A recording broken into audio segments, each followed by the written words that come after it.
아침 묵상에 오신 여러분들 환영합니다. 이렇게 아침마다 이렇게 하나님 말씀 보고 기도하고 함께 찬양하며 하루를 시작할 수 있다는 것이 무엇보다도 큰 특권이고 축복임을 기억하고 함께 이렇게 아침의 시간들을 함께 드릴 수 있는 우리 모두가 되길 소원합니다. 오늘은 5천 명을 먹이시다라는 제목을 가지고 마가복음 6장 32절부터 44절까지 말씀을 좀 살펴보길 원합니다. 아마 오병이어 사건은 여러분들이 많이 들어본 말씀일 거예요. 그런데 우리가 잘 알고 있는 말씀이지만 또 하나님께서 우리에게 이 시간들을 통해서 필요한 은혜를 주실 줄 믿습니다. 그런 믿음을 가지고 조금 말씀을 같이 살펴봤으면 좋겠습니다. 먼저 우리 34절 말씀을 같이 한번 읽어보았으면 좋겠습니다. 같이 읽겠습니다. 예수께서 나오사 큰 무리를 보시고 그 목자 없는 양 같음으로 인하여 불쌍히 여기사 이에 여러 가지로 가르치시더라. 예, 오늘 예수님께서 큰 무리를 보시고 라고 되어 있습니다. 예수님께 나오시고 큰 무리를 보셨어요. 그런데 그 무리를 어떻게 보였다고 그랬어요? 불쌍히 여기셨다. 불쌍히 보셨다. 예수님께서 큰 무리를 보는데 불쌍히 여겼다라고 이야기를 합니다.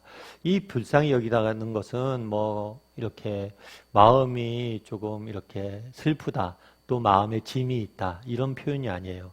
이 표현은 뭐냐면 창자가 끊어질 듯한 아픔을 느끼다라는 거예요. 그만큼 심각한 아픔을 느낀 거죠. 굉장히 고통스러워한 거예요.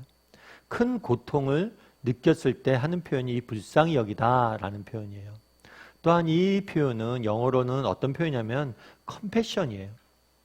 다르게 말하면 함께 고통을 느끼다는 거예요. 함께 공유하다는 의미가 강합니다. 예수님께서는 인간들을 보시고 우리를 보시고 뭘 하신 거예요? 불쌍히 여기신 거예요. 어떻게 불쌍히 여겼어요? 정말 창자가 끊어지는 듯한 그런 아픔을 느끼신 거예요. 그런데 멀리서 그 아픔을 본 것이 아니라 멀리서 보면서 그 아픔을 느낀 것이 아니라 함께 우리가 들어오셔서 우리 인간의 이 몸을 입고 우리가 느끼는 모든 고통을 함께 느끼셔서 안 거예요.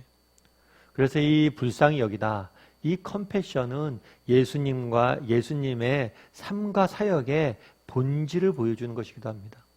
예수님께서 이 땅에 왜 오셨습니까? 예수님께서 왜 이 많은 사역을 하셨어요? 그 이유는 뭐예요? 불쌍히 여기셔서 그런 거예요. 단순히 불쌍히 여기실 뿐만 아니라 우리와 함께 들어오셔서 그 고통을 함께 지신 거예요. 이런 점에서 이 불쌍히 여기다는 예수님의 삶과 사역의 본질이라고 할 수 있습니다. 뿐만 아니라 이 불쌍히 여기다 라는 표현은 예수님의 삶과 사역의 본질일 뿐만 아니라 우리의 신앙의 본질이기도 합니다. 오늘 본문에 보면 큰 무리가 나왔다라고 되어 있어요. 이 무리는 성경에 좀 재밌는 표현이에요. 성경에는 백성이라는 표현을 쓸 때도 있고 무리라는 표현을 쓸 때도 있어요.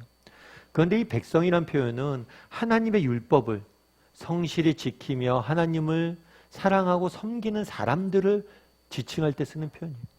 다르게 표현하면 무리는 정말 하나님의 말씀도 모르고 각자 자기 살 길을 향해서 그냥 살아가는 사람들을 지칭할 때 쓰는 표현이에요. 어쩌면 우리가 이 무리와 같은 존재들이죠. 우리는 정말 이 무리처럼 하나님에 대해서 모르고 하나님에 대해서 알지만 하나님 뜻대로 살지도 않는 그런 연약하고 부족한 존재들이에요. 그런데 이런 우리에게 소망이 있는 이유는 뭐예요? 이 불쌍히 여기시는 하나님이 있기 때문이죠. 사실 믿음이란 것 자체가 그렇죠. 우리가 믿음을 가질 수 있는 근거는 뭐예요? 정말 우리가 하나님의 자녀 될 수 있는 근거는 뭐예요? 우리가 자격이 있어서 그런 게 아니에요. 하나님이 우리를 불쌍히 여겨서 자녀 삼아 주신 거예요. 뿐만 아니라 기도하는 이유도 마찬가지죠. 우리가 기도할 때 어떤 자격과 능력이 있어서 기도하는 겁니까? 아니에요. 하나님이 우리가 기도할 때 우리가 자격도 없고 능력도 없지만 불쌍히 여겨서 주실 것이라는 확신이 있기 때문에 우리가 기도하는 거죠. 저도 목사예요. 그런데 제가 목사이긴 한데 자격이 있어서 목사가 되었다라고 저는 생각하지 않습니다. 정말 포도원 일꾼에 나오는 비유처럼 정말 놀고 있는 내가 불쌍히 여겨서 이 일을 주신 거죠. 그래서 또 소망이 있는 거 아니겠습니까? 내가 좀 부족하고 연약해도 하나님이 나를 여전히 불쌍히 여기기 때문에 나를 도우실 거예요. 그런 확신이 있는 거죠.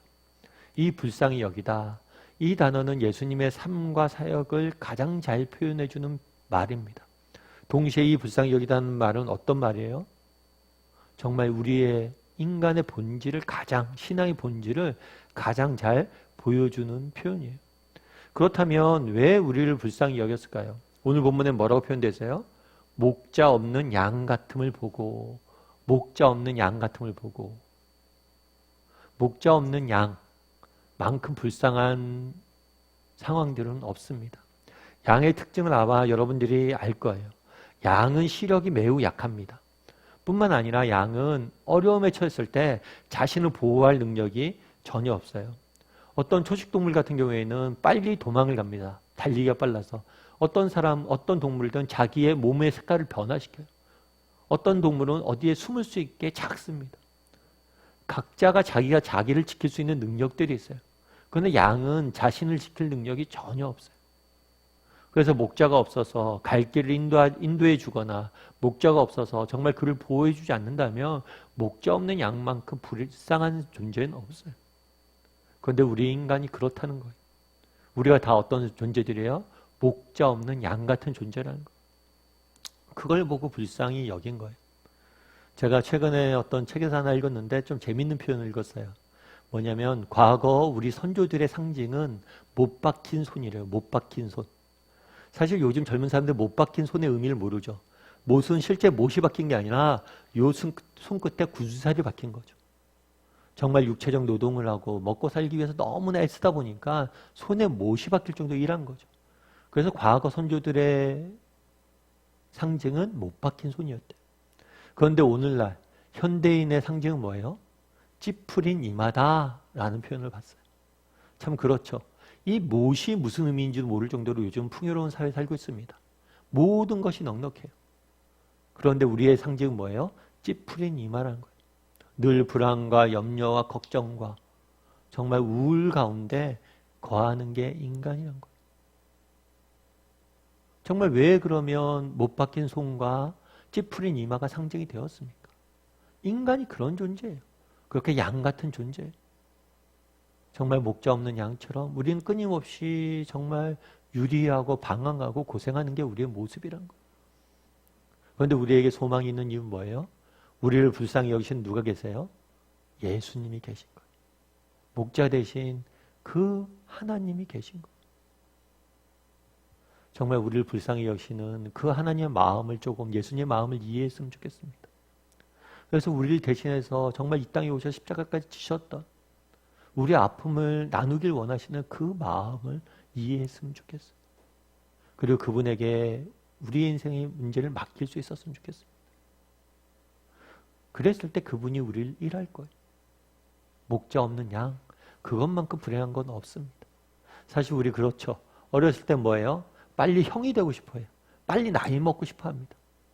나이 드니까 여러분들 어떠세요? 나이 들어서 좋아요?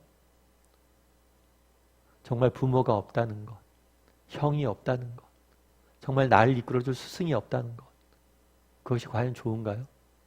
예전에 옥하는 목사님이 소천하셨을 때 홍정길 목사님이 오셔서 했던 얘기가 있어요. 옥 목사님이 돌아가셔서 너무 슬픈데, 여러 면에서 너무 슬픈데, 그런데 가장 슬픈 것 중에 하나는 뭐냐면 형이 없어졌다는 거예요.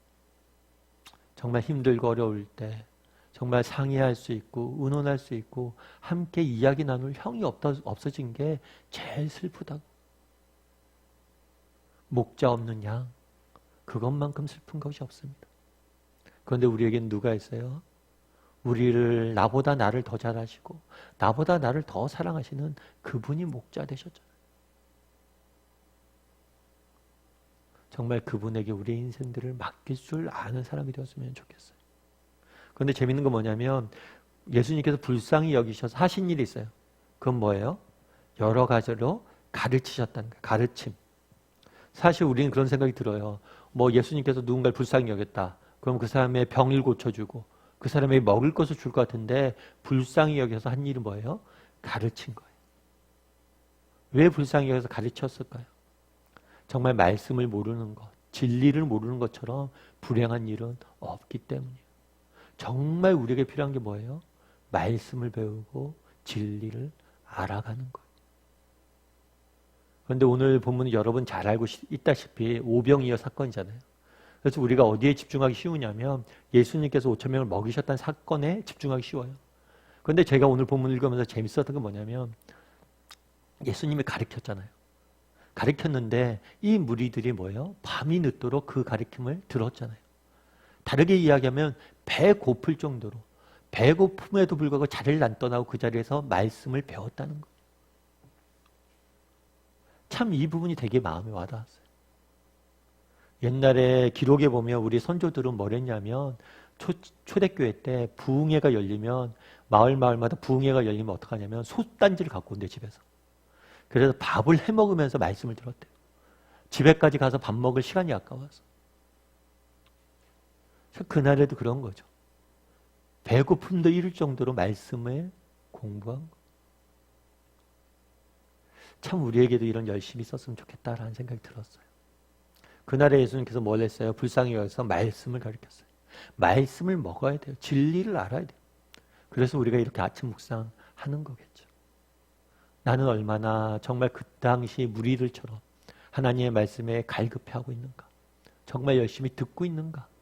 그건 한번 돌아봤으면 좋겠습니다. 오늘 우리는 불쌍히 여기시는 예수님의 모습에 대해서 살펴봤어요. 우리를 불쌍히 여기시는 예수님의 마음을 나는 얼마나 알고 있는가. 정말 그분의 자비를 알고 그분에게 맡기고 그분의 긍휼을 구하는 사람인가 돌아봤으면 좋겠고, 그날에 정말 우리를 불쌍히 여기서 진리를 가르쳤는데, 그리고 무리들은 정말 배가 고플 정도로 그 말씀을 열심히 배웠는데 나는 얼마나 이렇게 하나님의 말씀을 듣고자 하는 열심들이 있는가 한번 돌아볼 줄 아는 오늘 하루가 되었으면 좋겠습니다.